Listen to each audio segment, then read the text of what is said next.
എസ്തേറിന്റെ പുസ്തകത്തിലേക്ക് വരണം. അവിടെ പേർഷ്യ രാജാവായ ആർത്തക്സസ് അഹസ്വേരോസ് രാജാവ് ഒരു കൽപ്പന പുറപ്പെടുവിച്ചു. എന്താണ് കൽപ്പന? 13:6 വായിച്ചേ. അതുകൊണ്ട് ഈ വർഷം 12-ാം മാസമായ ആദാർ മാസം 14-ാം ദിവസം നിങ്ങൾ വായിച്ചിട്ട് പറയാണ്, ആമാന്റെ കത്തുകളിൽ എടുത്തു പറഞ്ഞിട്ടുള്ളവരെയെല്ലാം ഭാര്യമാർ യഹൂദ ജനതയാണ്, ദൈവത്തിന്റെ ജനമാണ്, ഭാര്യമാരോടും കുട്ടികളോടുമൊപ്പം പരിപൂർണമായി നിർദ്ധയം അവരുടെ ശത്രുക്കളുടെ വാളിനിരയാക്കി നശിപ്പിക്കണമെന്ന് ഞാൻ കൽപ്പിക്കുന്നു. പേർഷ്യൻ സാമ്രാജ്യം മുഴുവൻ ചിതറിപ്പാർത്തിരുന്ന ദൈവത്തിന്റെ ജനമായ യഹൂദരെ കൊന്നെടുക്കാൻ വാളിനിരയാക്കാനുള്ള രാജകൽപ്പന പേർഷ്യൻ സാമ്രാജ്യം മുഴുവൻ ഈ കൽപ്പന പാസാക്കുകയാണ്. എൻ്റെ സഹോദരങ്ങൾ, ഇത് കേട്ട ദൈവജനത്തിന്റെ നേതാവായ മർദോഖായി നമ്മളിതാ ചെയ്യേണ്ടത്. എന്തൊക്കെ പ്രതിസന്ധികൾ വരട്ടെ, തകർച്ചകൾ വരട്ടെ, പ്രതികൂലങ്ങൾ വരട്ടെ, അതിനെ പരിഹരിക്കുവാനുള്ള താക്കോല് നിന്റെ കയ്യിൽ പരിശുദ്ധാത്മാവ് നൽകിയിട്ടുണ്ട്. ആമേൻ. ഒന്നും നിനക്ക് അസാധ്യമായിരിക്കുകയില്ല. പ്രാർത്ഥനയാൽ എല്ലാം സാധ്യം, ഉപവാസത്താൽ എല്ലാം സാധ്യം. ദൈവത്തിനൊന്നും അസാധ്യമല്ലെങ്കിൽ കർത്താവിനോട് ചേർന്ന് ഉപവസിച്ച് പ്രാർത്ഥിക്കുന്ന ഒരു ദൈവ പൈതലിന്റെ ജീവിതത്തിൽ യാതൊന്നും അസാധ്യമായിരിക്കുകയില്ല. വിശ്വസിച്ചൊരു ഹല്ലേലൂയ പറഞ്ഞേ. ദൈവത്തിന്റെ വചനം വിശ്വസിക്കണം. നമ്മൾ അനുഭവം പറയുന്നല്ല അനുഭവങ്ങൾക്ക് ഒരുപാട് തെറ്റുകൾ പറ്റാം. കർത്താവിന്റെ വചനത്തിന് തെറ്റുപറ്റില്ല, വചനത്തിന് തെറ്റുപറ്റില്ല. എൻ്റെ സഹോദരങ്ങളെ, ഈ സമയത്ത് മൊർദെഖായി എന്ത് ചെയ്തു? എസ്തേറിന്റെ പുസ്തകം 4:1 വരിക. 4:1 വചനം പഠിപ്പിക്കുകയാണ്. ഈ സംഭവം എന്താ ഉണ്ടായി? 4:1 എന്താണ്? ഈ സംഭവം അറിഞ്ഞ മൊർദെഖായി എന്ത് ചെയ്തു? വസ്ത്രം കീറി. കണ്ടു, വസ്ത്രം എന്ന് പറഞ്ഞാൽ അതുപോലെ ഹൃദയ തകർച്ചയോടെ, ആത്മഭാരത്തോടെ, മനോവ്യഥയോടെ ദൈവജനത്തിന്റെ ആ നാശം മുന്നിൽ കണ്ടുകൊണ്ട് ദൈവസന്നിധിയിൽ നിലവിളിച്ച് ഹൃദയ തകർച്ചയോടെ മൊർദെഖായി ചാരം വിതറിയിട്ട് എന്ത് ചെയ്തു എന്നാ പറയുന്നത്? ചാക്കെടുത്ത് ചാരം പൂശി അത്യുച്ചത്തിൽ ദയനീയമായി നിലവിളിച്ചുകൊണ്ട് ദൈവത്തിന്റെ തിരുമുൻപിൽ അത്യുച്ചത്തിൽ, ദൈവമേ, കർത്താവേ, ഞങ്ങളെ വിമോചിപ്പിക്കണമേ, ഞങ്ങളെ സഹായിക്കണമേ, ഞങ്ങളെ രക്ഷിക്കണമേ, ശത്രുകരങ്ങളിൽ നിന്ന് ഞങ്ങൾക്ക് നീ മോചനം തരണമേ, അത്യുച്ചത്തിൽ നിലവിളിച്ച് പ്രാർത്ഥിക്കുകയാണ് മൊർദെഖായി. എത്ര ശക്തമായ ഒരു പ്രാർത്ഥന! കർത്താവുമായിട്ടുള്ള ബന്ധമാണ്. പ്രതിസന്ധികളിൽ നീ പ്രാർത്ഥിച്ചാൽ അത്ഭുതങ്ങൾ കാണാം. നിന്റെ മുൻപിലുള്ള പ്രതികൂലങ്ങളിൽ, വേദനകളിൽ, ഞെരുക്കങ്ങളിൽ, കണ്ണുനീരുകളിൽ, സങ്കടങ്ങളിൽ ദൈവത്തിന്റെ പൈതലേ, നീ കണ്ണുനീരോട് നിലവിളിച്ചാൽ ആ തകർച്ചയിലേക്ക് ദൈവശക്തി ഇറങ്ങി വരും. നിന്നെ ബന്ധിച്ചിരിക്കുന്ന ബന്ധനത്തിന്റെ കെട്ടുപാടുകൾ പൊട്ടിച്ചു തരും. കർത്താവ് നിന്നെ പുറത്തു കൊണ്ടുവരും, നിന്നെ സംരക്ഷിക്കും, നിന്നെ വിമോചിപ്പിക്കും, നിനക്ക് വിജയം തരും. നിനക്ക് നിന്റെ കുടുംബത്തിന് തരും, മക്കൾക്ക് തരും, നമ്മുടെ ശുശ്രൂഷകൾക്ക് തരും, ബിസിനസ്സിന് തരും, ജോലിക്ക് തരും, നമ്മുടെ ആദായ മാർഗങ്ങൾക്ക് തരും. ആത്മീയ തലങ്ങളിൽ മാത്രമല്ല, ഭൗതിക തലങ്ങളിലേക്കും ഈ ഒരു പകർച്ച പരിശുദ്ധാത്മാവ് തരും. ഈ ഒരു പകർച്ച തരും സഹോദരൻ. ഒരു സംശയം നിങ്ങൾ വിചാരിക്കണം. എൻ്റെ സഹോദരങ്ങളെ, നമ്മൾ കാണുന്നു ഇതിന് ശേഷം എന്താ ഉണ്ടായത്? ഇനി പേർഷ്യൻ രാജ്ഞിയായ എസ്തേറിനെ നിങ്ങൾ നോക്ക്. എസ്തേറിന്റെ പുസ്തകം 4-ാം അധ്യായം 16-ാം വചനത്തിൽ അവൾ രാജ്ഞിയുടെ എല്ലാ പകിട്ടാർന്ന വസ്ത്രങ്ങളൊക്കെ ഉപേക്ഷിച്ച് പറയാണ്, സൂസയിലുള്ള സകല യഹൂദരെയും ഒരുമിച്ച് കൂട്ടി എനിക്ക് വേണ്ടി ഉപവസിക്കുക. 3 ദിവസം രാത്രിയും പകലും എന്തെങ്കിലും ഭക്ഷിക്കുകയോ പാനം ചെയ്യരുത്. കൊണ്ട് അവരൊക്കെ ഉപവാസത്തിന്റെ ശക്തി മനസ്സിലാക്കിയവരാ. അത് വെറുതെ ഡയറ്റ് നോക്കാനും ശരീരത്തിനൊരു കംഫർട്ട് കിട്ടാനല്ല ഉപവസിച്ചത്. കണ്ടോ, ജീവൻ മരണ പോരാട്ടമാണ്. കർത്താവിൽ നിന്ന് സഹായം വരുവാനായിട്ട്, ദൈവജനം സംരക്ഷിക്കപ്പെടുവാൻ, അവർക്ക് വിജയം കിട്ടുവാൻ, ശത്രുകരങ്ങളിൽ നിന്ന് അവർ വിമോചിതരാകുവാൻ കണ്ണുനീരോടെ ഉപവസിച്ച് പ്രാർത്ഥിക്കുക. 3 days രാവും പകലും ജലപാനമില്ലാതെ, യാതൊരു ഭക്ഷണ പാനീയങ്ങൾ കഴിക്കാതെ തീഷ്ണതയോടെ പ്രാർത്ഥിച്ചു. 14:1 ശ്രദ്ധിച്ച് നിങ്ങൾ. 14:1 എസ്തേർ രാജ്ഞി മരണതുല്യമായ ഉത്കണ്ഠയ്ക്ക് അധീനയായി കർത്താവിലേക്ക് ഓടി. എവിടേക്ക് ഓടിയത്? കർത്താവിന്റെ അരികിലേക്ക് ഓടിയത്. ഇതാ നമ്മൾ ചെയ്യേണ്ടത്. നമ്മൾ ഓടേണ്ടത് മനുഷ്യരുടെ അരികിലേക്കല്ല, ലോകത്തിൻ്റെ സംവിധാനങ്ങളിലേക്കോ മാനുഷികമായിട്ടുള്ള ചില സാധ്യതകളിലേക്കല്ല നമ്മൾ ഓടേണ്ടത്. സർവശക്തനായ നിത്യസഹായകനായ നമ്മെ സഹായിക്കാൻ കഴിവുള്ള കർത്താവിങ്കിലേക്ക് നമ്മൾ ഓടണം. അവിടുന്ന് സഹായം വരും. നിനക്ക് വേണ്ട സഹായം കർത്താവിൽ നിന്ന് വരും. നിന്റെ കുടുംബത്തിന് വേണ്ട സഹായം കർത്താവിൽ നിന്ന് വരും. ദാവീദ് പറഞ്ഞില്ല കണ്ണുനീരോടെ, എനിക്ക് സഹായം കർത്താവിൽ നിന്ന് വരുന്നു. നിന്റെ കുടുംബത്തിന് സഹായം വേണോ? നീ മനുഷ്യരുടെ അടുത്തേക്കല്ല ഓടേണ്ടത്, നീ കർത്താവിനടുത്തേക്ക് ഓട്. നീ പ്രാർത്ഥിക്ക്, നീ ഉപവസിക്ക്, നിന്റെ തകർച്ചകൾക്ക് വേണ്ടി നീ ഉപവസിക്ക്. അതുപോലെ തകർന്നിരിക്കുന്ന ജീവിതങ്ങളുടെ വിമോചനത്തിന് വേണ്ടി നീ നിലവിളിക്കുമ്പോൾ നിനക്ക് വിമോചനം ഉണ്ടാവും.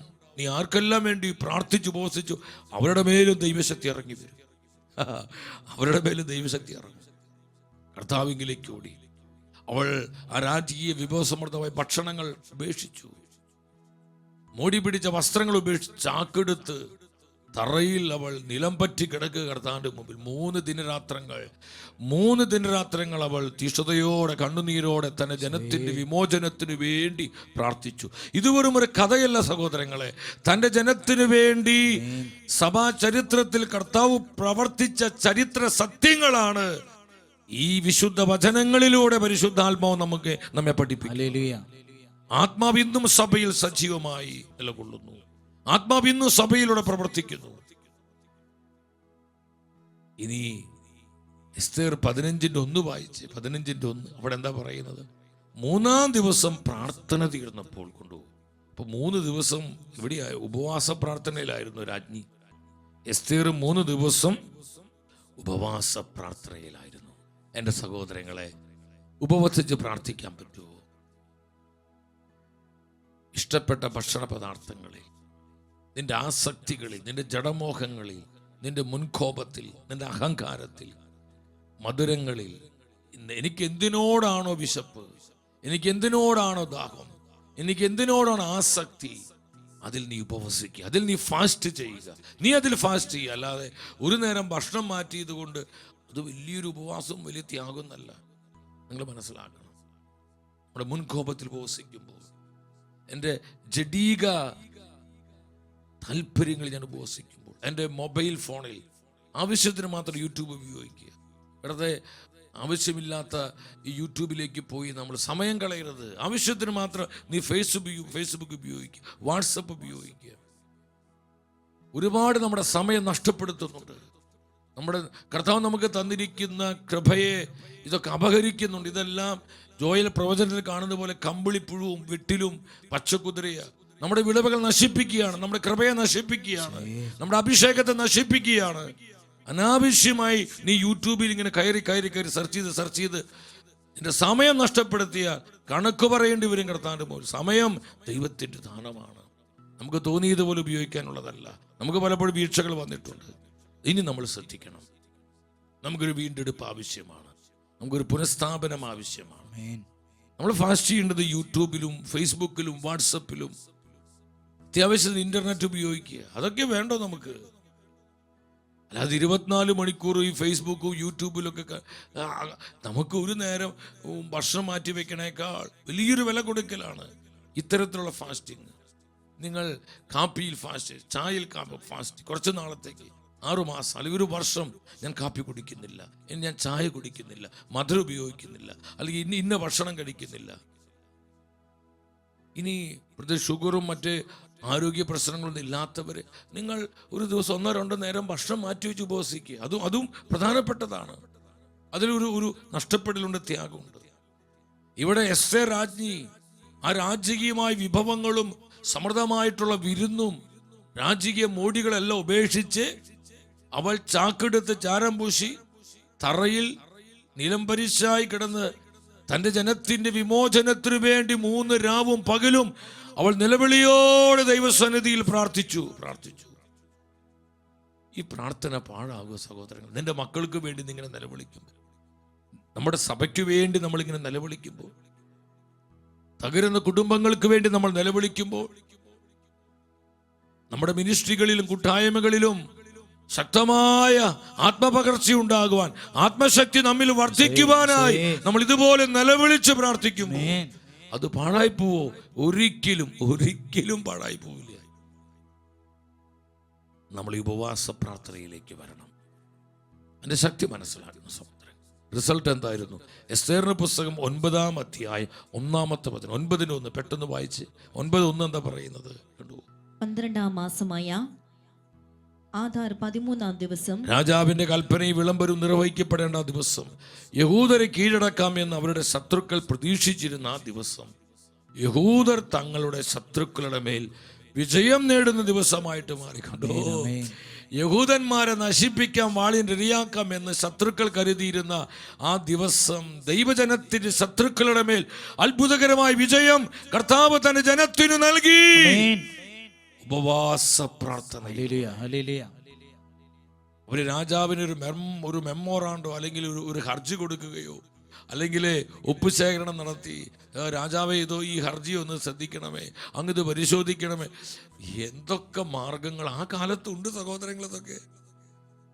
അവർ ആ വഴിയിലേക്ക്, ലോകത്തിന്റെ സാധ്യതകളിലേക്ക് അവർ നോക്കിയില്ല. ദൈവമായ കർത്താവ് ആകുന്ന സാധ്യതയിലേക്ക് മാത്രം നോക്കി അവിടുത്തെ സന്നിധിയിൽ നിലവിളിച്ചു പ്രാർത്ഥിച്ചു, ഉപവാസത്തോടെ പ്രാർത്ഥിച്ചു.